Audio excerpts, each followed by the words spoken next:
ಮುಖ್ಯಮಂತ್ರಿ ಸಿದ್ದರಾಮಯ್ಯ ಮತ್ತು ಉಪಮುಖ್ಯಮಂತ್ರಿ ಡಿಕೆ ಶಿವಕುಮಾರ್ ಅವರ ನಡುವೆ ಅಧಿಕಾರ ಹಸ್ತಾಂತರಕ್ಕಾಗಿ ಜಟಾಪಟಿ ಒಂದು ಹಂತಕ್ಕೆ ಮುಗಿಯುತ್ತಿದ್ದಂತೆ ಸಚಿವ ಸಂಪುಟ ವಿಸ್ತರಣೆ ಮತ್ತು ಸಚಿವ ಸಂಪುಟ ಪುನಾರಚನೆ ಕೂಗು ಭುಗಿಲೆದ್ದಿದೆ. ಸಚಿವ ಸ್ಥಾನದ ಆಕಾಂಕ್ಷಿಗಳಲ್ಲಿ ಮುಂಚೂಣಿಯಲ್ಲಿರುವ ಬಂಗಾರಪೇಟೆ ಶಾಸಕ ಎಸ್ಎನ್ ನಾರಾಯಣಸ್ವಾಮಿ ಅವರು ಕೆಯುಐಡಿಎಫ್ಸಿ ಅಧ್ಯಕ್ಷರಾಗಿದ್ದಾರೆ. 3 ಬಾರಿ ಚುನಾವಣೆಯಲ್ಲಿ ಗೆದ್ದಿರುವ ಹಿರಿಮೆ ಹೊಂದಿರುವ ಇವರು ಕ್ಷೇತ್ರದ ಸರ್ವಾಂಗೀಣ ಅಭಿವೃದ್ಧಿಗೆ ಶ್ರಮಿಸಿರುವ ಖ್ಯಾತಿ ಇದೆ.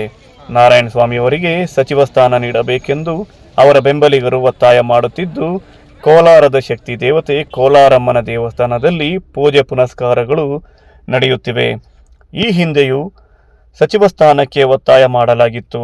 ಮುಂದಿನ ಬಾರಿ ಸಚಿವ ಸ್ಥಾನ ಭರವಸೆ ನೀಡಿದ್ದಾರೆ. ಸಚಿವ ಸ್ಥಾನ ಸಿಗುವ ಪ್ರಬಲ ಆಕಾಂಕ್ಷೆ ಇದೆ. ಈ ಕುರಿತು ನಾರಾಯಣಸ್ವಾಮಿ ಅವರು ಮಾತನಾಡಿ, ಈ ಹಿಂದೆಯೂ ಸಚಿವ ಸ್ಥಾನಕ್ಕೆ ಒತ್ತಾಯ ಮಾಡಲಾಗಿತ್ತು. ಮುಂದಿನ ಬಾರಿ ಸಚಿವ ಸ್ಥಾನದ ಭರವಸೆ ನೀಡಿದ್ದಾರೆ.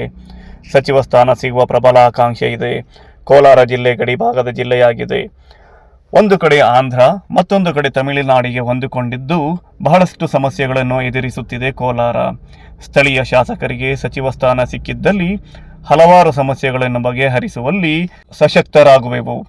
ಈ ನಿಟ್ಟಿನಲ್ಲಿ ಕೋಲಾರಕ್ಕೆ ಸಚಿವ ಸ್ಥಾನ ಸಿಗಲಿ ಎಂದು ಆಗ್ರಹ ಕೇಳಿ ಬರುತ್ತಿದೆ ಎಂದು ಸಹ ಅವರು ಹೇಳಿದರು. ಇಡೀ ರಾಜ್ಯದಲ್ಲಿ ಕೋಲಾರ ಅತಿ ಹೆಚ್ಚು ಪರಿಶಿಷ್ಟ ಜಾತಿಯ ಬಲಗೈ ಸಮುದಾಯ ಹೊಂದಿದ ಜಿಲ್ಲೆಯಲ್ಲಿ 2ನೇ ಸ್ಥಾನದಲ್ಲಿದೆ. ಎಡಗೈ ಸಮುದಾಯಕ್ಕೆ ಸೇರಿದ KH ಮುನಿಯಪ್ಪನವರು ಕೋಲಾರ ಜಿಲ್ಲೆಯಿಂದ ಕಾಂಗ್ರೆಸ್ನಲ್ಲಿ ಹಲವಾರು ಹುದ್ದೆಗಳನ್ನು ಅಲಂಕರಿಸಿದ್ದಾರೆ. ಕಾಂಗ್ರೆಸ್ ಅಧಿನಾಯಕಿ ಸೋನಿಯಾ ಗಾಂಧಿ, ವಿರೋಧ ಪಕ್ಷದ ನಾಯಕ ರಾಹುಲ್ ಗಾಂಧಿ, AICC ಅಧ್ಯಕ್ಷರಾದ ಮಲ್ಲಿಕಾರ್ಜುನ್ ಖರ್ಗೆ ಮತ್ತು ಮುಖ್ಯಮಂತ್ರಿ ಸಿದ್ದರಾಮಯ್ಯ ಅವರಲ್ಲಿ ಕೋಲಾರ ಜಿಲ್ಲೆಗೆ ಸಚಿವ ಸ್ಥಾನ ನೀಡಲು ಮನವಿ ಮಾಡಲಾಗಿದೆ.